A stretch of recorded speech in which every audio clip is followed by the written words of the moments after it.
புதுச்சேரி வானொலி நிலைய செய்திப் பிரிவு வழங்கும் செய்தி மலர்.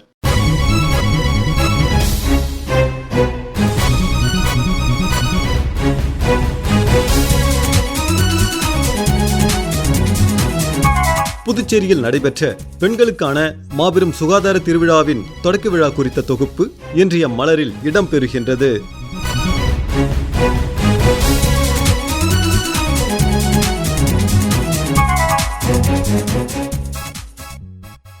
புதுச்சேரி அரசின் சுகாதாரம் மற்றும் குடும்ப நலத்துறை சார்பில் அடுத்த மாதம் 2ஆம் தேதி வரை பெண்களுக்கான மாபெரும் சுகாதார திருவிழா நடைபெறுகிறது.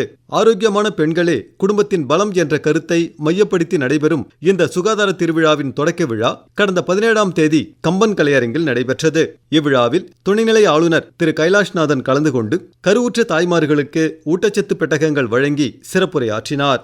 இந்த விழா வரலாற்று முக்கியத்துவம் கொண்ட ஒரு விழா. இன்றைக்கு பெண்கள் வீட்டில் வேலை செய்துவிட்டு வெளியிலும் பொறுப்புகளை கவனிக்க வேண்டி இருக்கிறது. சமுதாயத்தில் சேவையாற்ற வேண்டி இருக்கிறது. இப்படி குடும்பத்திற்காக சமுதாயத்திற்காக பொறுப்புகளை கவனிக்கும் போது அவர்கள் உடல் நலத்தில் கவனம் செலுத்த முடியாமல் போகிறது. அப்படிப்பட்ட பெண்களின் ஆரோக்கியத்தை கவனிக்க வேண்டியது, பாதுகாக்க வேண்டியது இந்த ஒட்டுமொத்த சமுதாயத்தின் கடமை. ஒரு குடும்பத்தின் மகிழ்ச்சி, நம்பிக்கை, முன்னேற்றம் எல்லாம் பெண்களின் கையில் தான் இருக்கிறது. ஒரு குடும்பம் ஆரோக்கியமாக இருக்க வேண்டும் என்றால் அந்த குடும்பத்தில் உள்ள பெண் ஆரோக்கியமாக இருக்க வேண்டும். குடும்பம் ஆரோக்கியமாக இருந்தால்தான் நாடு வளமாக இருக்கும். ஆரோக்கியமான பெண் குடும்பத்தின் பலம், சமூகத்தின் பலம். அதனால்தான் ஸ்வஸ்த நாரி ஸ்வஸ்த பரிவார் என்பதை எடுத்து சொல்லதான் இந்த விழா நாடு முழுவதும் நடத்தப்படுகிறது. பாரத பிரதமர் மோடியின் பிறந்த நாளில் இது நடைபெறுவது என்ன சிறப்பு என்றால், பெண்களின் ஆரோக்கியம், கல்வி, அவர்களுடைய பொருளாதார வளர்ச்சி, அவர்களுக்கு தரப்படும் அதிகாரம், இவைதான் வளர்ச்சி அடைந்த பாரதம், விகசித் பாரத் என்ற இலக்கை எட்ட வழிவகுக்கும் என்பதை உறுதியாக நம்பியவர் பாரத பிரதமர். அவர் குஜராத்தில் இருக்கும்போது 9000 வில்லேஜஸ் அவர் டூர் பண்ணியிருப்பார். இந்த கிராமங்கள் போய் படிச்சிருக்கிறார், என்ன மக்களின் அவதிகள் என்னன்னு. அதிலிருந்து தான் அவருடைய எல்லா பாலிசிஸும் வருது. ஆயுஷ்மான் பாரத் ஜன ஆரோக்கிய யோஜனா பெண்களுக்கும் குடும்பங்களுக்கும் ஆண்டுக்கு 5 லட்சம் ரூபாய் வரை இலவச மருத்துவ காப்பீடு திட்டம். கர்ப்பிணி பெண்களுக்கு நிதி உதவு, சத்துணவு, சுகாதார பராமரிப்பு திட்டம். பேட்டி பச்சாவோ பேட்டி படாவோ, பெண் குழந்தையின் கல்வி, சுகாதாரம், பாதுகாப்புக்கான தேசிய இயக்கம். போஷன் மா, கர்ப்பிணி பெண்களுக்கும் குழந்தைகளுக்கும் சத்தான உணவு கிடைக்க செய்வதற்கான தேசிய ஊட்டச்சத்து இயக்கம். இந்த திட்டங்கள் எல்லாம் பெண்களின் வாழ்க்கையில் ஆரோக்கியத்தில் நம்பிக்கை ஏற்படுத்தி இருக்கிறது. அன்பான சகோதரி சகோதரிகளே, இன்று நடைபெறும் இந்த பெண்கள் சுகாதார திருவிழா வெறும் ஒரு மருத்துவ முகாம் மட்டுமல்ல, சமுதாய மாற்றத்துக்கான ஒரு இயக்கம், ஒரு சுகாதார புரட்சி. இந்த புரட்சி பெண்களின் ஆரோக்கியத்தில், நாட்டின் முன்னேற்றத்தில் ஒரு மிக பெரிய மாற்றத்தை கொண்டு வரும் என்பது உண்மை. பெண்கள் சுகாதாரத்தை பாதுகாக்க விஷயத்தில் புதுச்சேரியில் நாம் பெரிய சாதனையை படைத்து இருக்கிறோம். பிரசவத்தின் போது பெண்கள் இறப்பது 24-25ஆம் ஆண்டில் முற்றிலுமாக குறைந்து இருக்கிறோம். 0 மெட்டர்னல் டெத். லக்ஷ்யா திட்டத்தின் கீழ் பெண்களுக்கு மகப்பேறு மருத்துவ வசதி செய்து தருவதில் மத்திய அரசின் பிளாட்டினம் சர்டிபிகேட் பெற்று நாம் இருக்கிறோம். இளம் பெண்களுக்கு ஏற்படுத்தும் இரத்த சோகையை கட்டுப்படுத்த 62,000 பயனாளிகளை கண்டறிந்து சிகிச்சை தந்திருக்கிறோம். இப்படிப்பட்ட சாதனைகளை செய்வதற்காக புதுச்சேரி முதலமைச்சர், அமைச்சர்கள், மருத்துவ அதிகாரிகள், செவிலியர்கள், மருத்துவ ஊழியர்கள், ஆஷா மற்றும் அங்கன்வாடி ஊழியர்கள் அனைவரையும் நான் மனதார பாராட்டுகிறேன். பிறக்கின்ற ஒவ்வொரு பெண் குழந்தையும் கொண்டாடப்பட வேண்டும், பாதுகாக்கப்பட வேண்டும், வாழ்க்கையில் முன்னேற்றம் அடைய வேண்டும் என்பதற்கான முதலமைச்சரின் பெண் குழந்தைகள் வைப்பு நிதி திட்டத்தை நாம் அறிமுகப்படுத்தி இருக்கிறோம் என்பதை நாம் மறந்துவிடக்கூடாது. பெண்கள் பாதுகாப்பில், சுகாதாரத்தில், அவர்களுடைய கல்வியில், முன்னேற்றத்தில், குடும்ப நல சேவையை மற்ற மாநிலங்களுக்கு எடுத்துக்காட்டாக புதுச்சேரி இருக்கிறது என்ற நிலை உருவாக வேண்டும். அதற்காக நாம் அனைவரும் ஒன்றிணைந்து உழைக்க வேண்டும். பெண்களுக்கான உடல் மன ஆரோக்கியத்தின் அவசியம் பற்றிய விழிப்புணர்வை அதிகம் ஏற்படுத்த வேண்டும். குறிப்பாக கிராமப்புறங்களில் அதற்கான பணிகளை தீவிரமாக மேற்கொள்ள வேண்டும். இந்த மாதம் முழுவதும் நடைபெறும் இந்த சிறப்பு மருத்துவ முகாம்களை பெண்கள் பயன்படுத்திக் கொள்ள வேண்டும். மருத்துவ ஊழியர்கள் ஊக்கத்தோடு பணியாற்ற வேண்டும். இந்த முகாம்கள் அனைவரையும் சென்று சேர சமுதாய அமைப்புகள், தன்னார்வலர்கள் துணையாக இருக்க வேண்டும் என்று கேட்டுக்கொண்டு என்னுடைய உரையை முடிக்கிறேன். நன்றி, வணக்கம். விழாவில் முதலமைச்சர் திரு ரங்கசாமி கலந்து கொண்டு காசநோயால் பாதிக்கப்பட்டவர்களுக்கு காசநோய் மருந்து பெட்டகங்களை வழங்கி உரையாற்றினார். புதுச்சேரி மாநிலத்தை பொறுத்தவரை நாம் எப்படி பெண்களுக்கான திட்டங்களை கொண்டு வந்திருக்கின்றோம், சுகாதாரத்துறையின் மூலமாக எப்படி பெண்களுக்கான இந்த மருத்துவ சிகிச்சை கொடுக்கப்படுகின்றது, ஆலோசனைகள் வழங்கப்பட்டு வருகின்றது.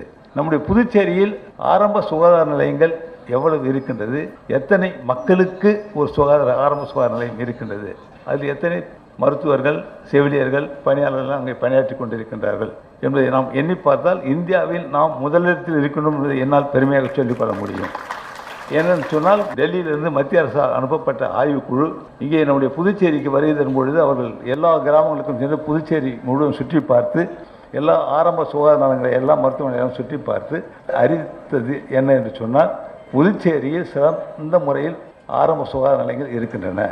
அந்த ஆரம்ப சுகாதார நிலையங்கள் நல்ல மருத்துவ வசதி கொடுக்கப்பட்டு வருகின்றது, மருத்துவர்கள் இருக்கின்றார்கள், செவிலியர்கள் இருக்கின்றார்கள், எல்லா மருந்தும் அங்கே கிடைக்கின்றது என்பதை என்னிடம் கூறும் பொழுது உண்மையில் எனக்கு மிகுந்த மகிழ்ச்சியாக இருந்தது. நம்முடைய சுகாதாரத்துறை நம்முடைய மக்களுக்கு எந்த அளவிற்கு மருத்துவ வசதி கொடுத்து கொண்டிருக்கின்றது, நம்முடைய அரசு எப்படிப்பட்ட மருத்துவ வசதி நம்முடைய மக்களுக்கு கொடுத்து கொண்டு வருகின்றது. குறிப்பாக பெண்களுக்குரிய ஆலோசனை எவ்வாறு வழங்கப்பட்டு வருகின்றது, பெண்களுக்கான திட்டங்களை நாம் எந்த அளவிற்கு கொண்டு வந்திருக்கின்றோம் என்பதை என்னால் இப்போ எண்ணி பார்க்க முடிகின்றது.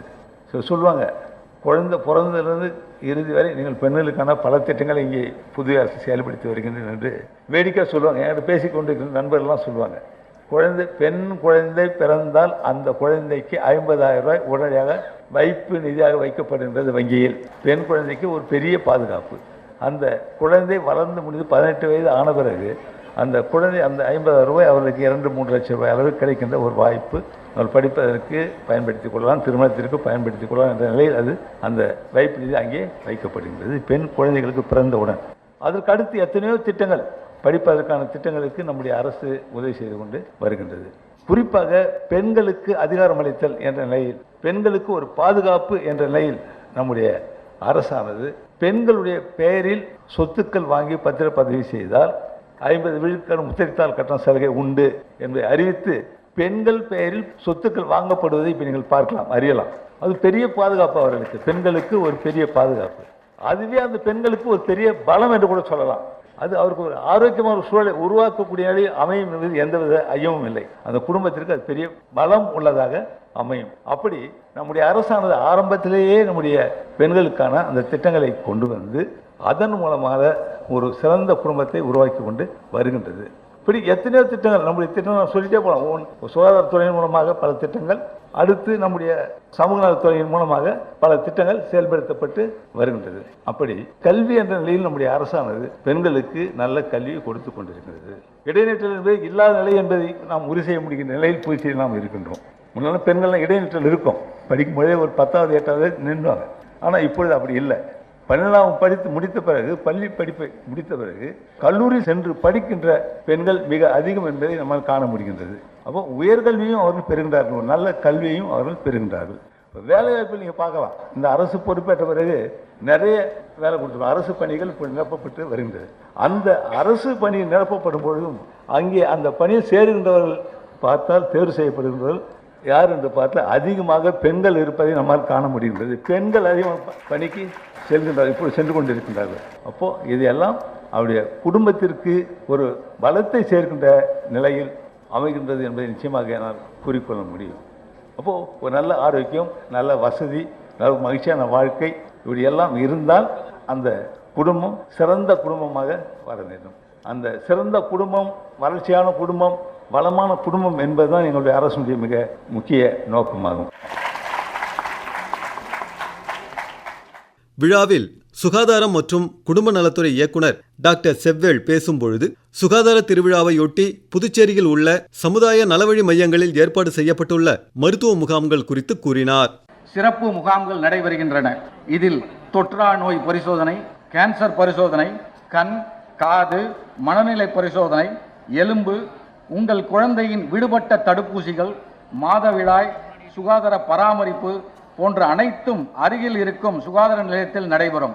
வள்ளுவர் கூறியது போல், நோய் நாடி, நோய் முதல் நாடி, அது தணிக்கும் வாய்நாடி வாய்ப்பச் செயல். இந்த நோயை சோதித்து அதன் காரணத்தை அறிந்து அதை நிவர்த்தி செய்யும் வழியை தேடி கண்டுபிடித்து பின்பற்ற வேண்டும். அதன் பிறகே அதற்கான மருத்துவ நடவடிக்கை எடுக்க வேண்டும். இது நவீன மருத்துவ தத்துவமாகிய நோயை சரியாக கண்டறிந்து காரணத்தை தீர்க்கும் முறையை தேடு என்பதை உணர்த்துகிறது. முன்னதாக பிரதமர் திரு நரேந்திர மோடி மத்திய பிரதேச மாநிலத்தில் தொடக்கி வைத்த தேசிய அளவிலான பெண்களுக்கான மாபெரும் சுகாதார பிரச்சார முகாம் குறித்த நிகழ்ச்சி கம்பன் கலையரங்கில் காணொலி வாயிலாக நேரடியாக திரையிடப்பட்டது.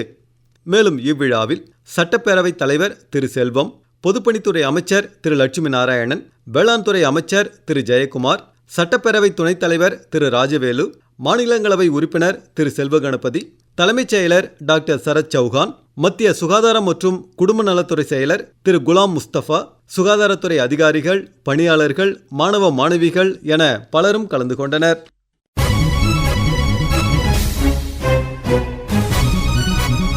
நேயர்கள் இதுவரை கேட்டது செய்தி மலர்.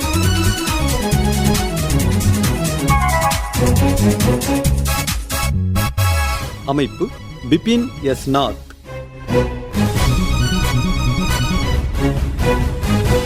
அமைப்பில் உதவி பி இளஞ்செழியன்.